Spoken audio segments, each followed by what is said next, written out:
આ જો એલો મારો બાપુ બેઠો, ભરવાડ બાપા. આ ભરવાડ બાપા કમલનયનભાઈ 3 વર્ષ પહેલા કથા કરી ત્યારે આખા સભાને ચા પાઈ હતી. ગયા દિવસે 55,000 કપ એને ચા પાય. 55,000.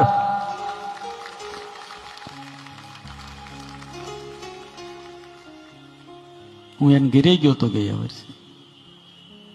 રીસર એના ખાટલે બેહીને હું રડી પડ્યો તો. ઘરમાં નાની દિવાલ ને ઝૂંપડા સિવાય કાંઈ નથી.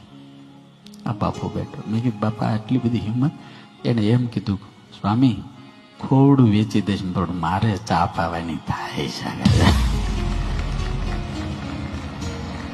મને ત્યારે એવું થયું